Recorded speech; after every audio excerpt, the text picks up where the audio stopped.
Hi guys, welcome back to my channel. Today I'll be making a bag. A bag is an indigenous Efik soup, popularly known as Banga soup. So I have my Banga, I have meat here, mixture of goat meat and cow meat. I have the Cowskin, I have snails, I have stockfish, and I have combretum. That's the botanical name, but you can ask of it. It's Uyayak. I have my sliced Atama leaf. I have grounded crayfish, and I have some seasoning cubes I've already broken and mixed with salt, and I have blended pepper. I use fresh pepper, and I have mackerel fish here. I used mackerel because of my baby boy, so he can eat too. So cook with me. Here in a pot, I poured in my Banga. I'm gonna steam this for some minutes, covered so it will steam faster. In a very clean mortar, I went ahead to pound my sliced Atama leaf. You know, I have to pound this until it is well grounded, so it takes a lot of energy actually. Meanwhile, kindly like this video, subscribe to my channel, and do not forget to turn on notifications. Thank you. In my pots, I poured in my fresh pepper. Actually, I love fresh pepper in my food. Then I added my stockfish. I went for the stockfish head because I know it always gives a very nice flavor. So I went in with little water, you know, so it can use that to steam. And then I added my combretum, my Uyayak, don't mind me. I added my Uyayak. I'm adding Uyayak at this point so that the flavor can come out as fast as possible. And then in another pot, I want to steam my periwinkles. I love steaming my periwinkles separately and washing it separately. So I'm already washed periwinkle is already here, so I poured it into boiling water. The water has to be hot, and then I added salt and pepper, what you just saw there, and then at this point it's already well boiled, and then I filtered it, and at this point I have to wash it again. I wash this because there is how you don't wash your periwinkle properly, it would have this kind of freshwater taste. So I love to wash mine properly. Then I went in with it into the same pot where I had the meat and other things on fire.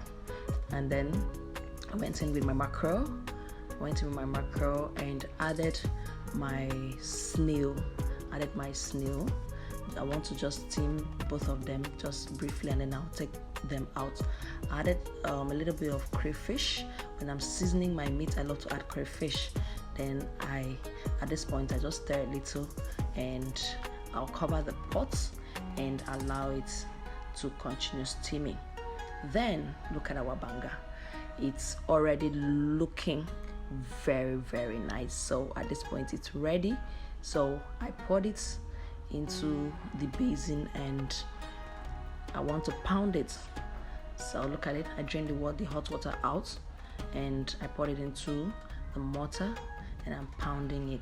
This is the most important part of the soup making process, a back soup making process. Efere is actually soup, so abak is just the name of this soup. So look at it. I pounded it until it was well grounded. Look at it. You have to break it to separate the kernel from the flesh. So I pounded it until it was well grounded, and then I added hot water. It has to be hot water. That's because you want all the oil to come out, so the face of the soup will look very, very enticing.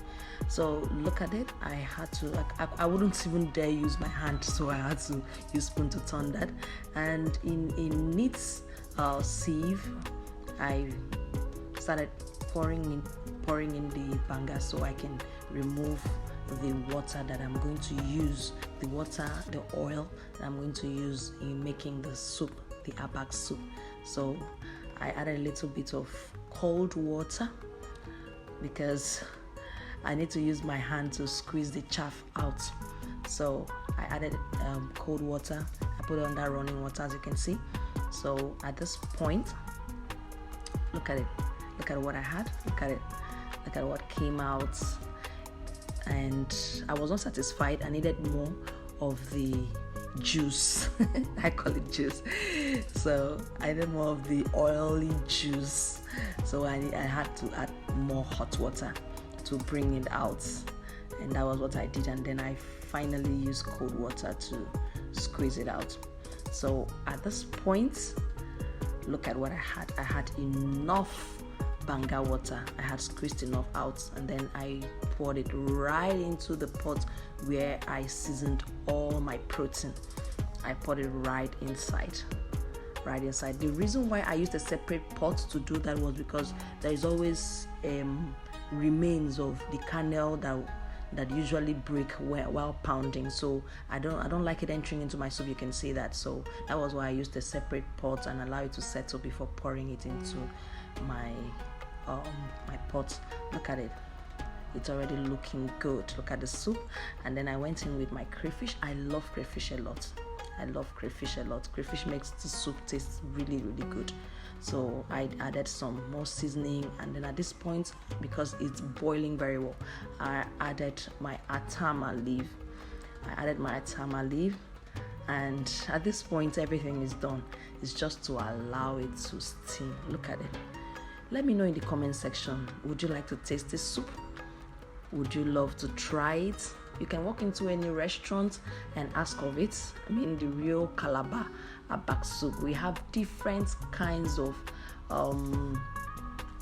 Banga soup, but this one is the Calabar Banga soup. So you can call it Banga soup, we call it Eferabak.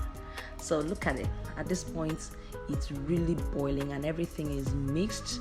Everything is properly mixed at this point, and wow, if only you were here, the flavor, the aroma everywhere. I'm sure my neighbors, they were like, oh, who's cooking this delicious soup? Look at, and it was already thick. It was already thick. At this point, even the next day, the soup would be very thick. So look at it. Look at it.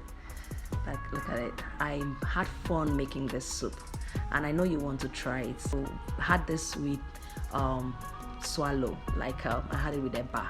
So you can have it with any kind of swallow of your choice. Thank you for watching. Kindly share this video. Bye.